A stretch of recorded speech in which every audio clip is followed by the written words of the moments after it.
भारतीय reserve bank एनजीएफएस में शामिल हुआ। भारतीय रिजर्व बैंक आरबीआई एक सदस्य के रूप में केंद्रीय बैंक और supervisors network for greening the financial system NGFS में शामिल हो गया है। 23 अप्रैल 2021 को केंद्रीय बैंक एनजीएफएस में शामिल हो गया। 12 दिसंबर 2017 को पेरिस वन प्लैनेट शिखर सम्मेलन में लॉन्च किया गया। एनजीएफएस केंद्रीय बैंकों और पर्यवेक्षकों का एक समूह है जो सर्वोत्तम प्रथाओं को साझा करने और पर्यावरण के विकास में योगदान करने के लिए तैयार है। के लिए उपयोग किए जाएंगे ड्रोन।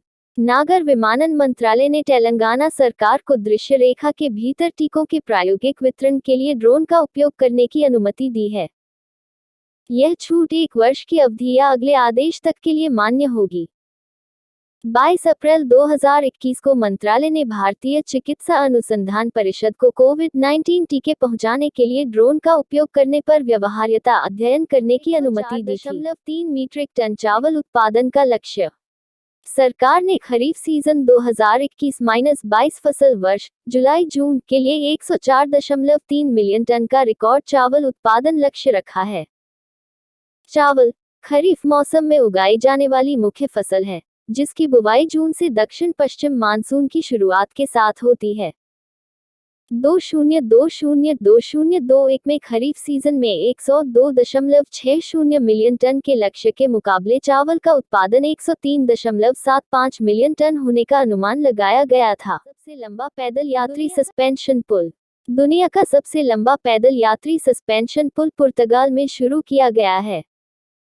इसे 516 अर्का कहा जाता है क्योंकि यह 516 मीटर लंबा है और अर्का के शहर में है और अगुआइरस झरना और पावा घाटी को जोड़ता है। यह एक तिब्बती शैली का झूलता हुआ पुल है जो स्टील के केबलों और 2 विशाल वी आकार के टावरों द्वारा समर्थित है। इसने स्विट्जरलैंड के चार्ल्स कोनेन सस्पेंशन पुल से सबसे लंबे पुल का खिताब छीना है। लक्षित करने वाले वायरस के लिए भारत का पहला टीका। चेन्नई स्थित central institute of brackish water aquaculture CIBA ने घातक वायरल नर्वस नेक्रोसिस वीएनएन बीमारी के लिए देश का पहला टीका विकसित किया है। वीएनएन रोग एक गंभीर खतरा है जो कई समुद्री, खारे पानी और मीठे पानी की मछलियों को प्रभावित करता है, जिससे लावा और शुरुआती किशोर अवस्था में 100% मृत्यु दर होती है। यह बीमारी नर्वस नेक्रोसिस वायरस एनएनवी के कारण होती है। 491 हेक्टेयर क्षेत्र के लिए जैविक प्रमाणीकरण। केंद्रीय कृषि मंत्रालय ने अंडमान और निकोबार में लगभग 14,491 हेक्टेयर क्षेत्र में जैविक प्रमाणीकरण किया है। यह less than span style equals background colour RGB 255, 255, 255 greater than PGS less than span greater than India participatory guarantee system प्रमाणन कार्यक्रम की बड़ी क्षेत्र प्रमाणन less than span style equals background color RGB 255, 255, 255 greater than lac less than span greater than योजना के तहत किया गया है। भारत में वर्तमान में 30 लाख हेक्टेयर से अधिक क्षेत्र जैविक प्रमाणीकरण के तहत पंजीकृत हैं। इलेक्ट्रिक वाहन खरीद के लिए अधिक सब्सिडी। भारत की योजना उन्नत बैटरी विनिर्माण सुविधाओं की स्थापना करने वाली कंपनियों को $4.6 बिलियन की प्रोत्साहन राशि देने की है क्योंकि यह इलेक्ट्रिक वाहनों के उपयोग को बढ़ावा देना और तेल पर निर्भरता में कटौती करना चाहता है। आशीर्वाद योजना के तहत राशि को बढ़ाकर 51,000 रुपया। पंजाब सरकार ने आखिरकार आशीर्वाद योजना के तहत राशि को 21,000 रुपये से बढ़ाकर 51,000 रुपये करने का मार्ग प्रशस्त किया है। दिसंबर 2020 तक के भुगतान योजना के तहत पहले ही किए जा चुके हैं।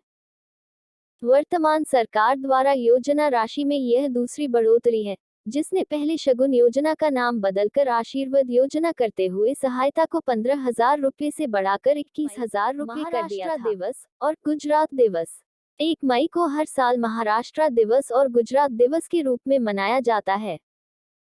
इस दिन 57 साल पहले महाराष्ट्र के मौजूदा राज्य का गठन किया गया था।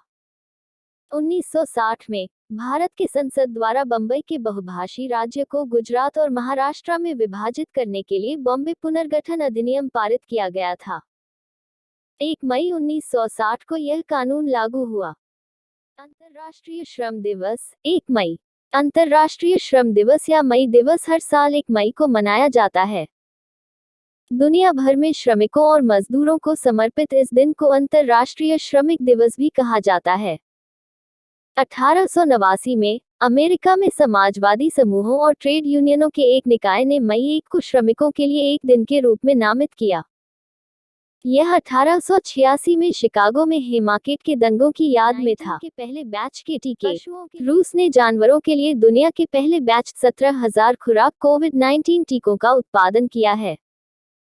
रूस ने मार्च 2021 में कार्निवेक-कोव को पंजीकृत किया और परीक्षणों से पता चला कि यह कुत्तों, बिल्लियों, लोमड़ियों और मिंक में कोविड-19 के खिलाफ एंटीबॉडी उत्पन्न करने में सक्षम है।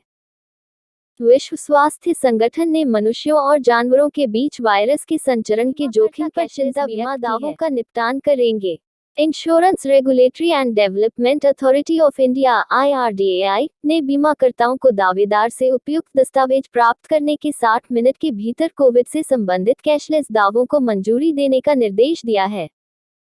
दिल्ली उच्च न्यायालय के निर्देशानुसार IRDAI ने नए नियमों की घोषणा की और बीमा कंपनियों को कैशलेस दावों की प्रक्रिया में तेजी लाने के लिए कहा ताकि नए रोगियों के लिए अस्पताल के बेड को जल्दी से मुक्त किया जा सके। पंजाब ने एक उपलब्धि पार की। कोविड महामारी के बीच विशेष रूप से चल रही दूसरी लहर के बावजूद पंजाब ने गेहूं की खरीद में 100 लाख मीट्रिक टन की उपलब्धि को सफलतापूर्वक पार कर लिया है। 10 अप्रैल 2021 से गेहूं की खरीद शुरू होने के बाद 19 दिनों के भीतर कुल खरीद कार्यों का लगभग 77% पूरा हो चुका था। रबी विपणन सत्र के दौरान 17 लाख मीट्रिक टन की खरीद की गई थी। मध्य प्रदेश सरकार ने कोरोना वॉरियर्स योजना शुरू की। मध्य प्रदेश में राज्य सरकार ने कोरोना वॉरियर्स योजना शुरू की है। कोरोना ड्यूटी के दौरान मरे स्वास्थ्य कर्मचारियों के परिवार के सदस्यों की जिम्मेदारी सरकार लेगी। उनके परिवारों को सरकार द्वारा 50 लाख रुपए का मानदेय दिया जाएगा। 30 अप्रैल 2021 दोपहर तक राज्य में कोरोना टीके की 80,66,980 खुराक का निधन। वरिष्ठ भारतीय टीवी पत्रकार रोहित सरदाना का अप्रैल 2021 में कोविड-19 के लिए सकारात्मक पाए जाने के कुछ दिनों बाद निधन हो गया। उन्होंने ताल ठोक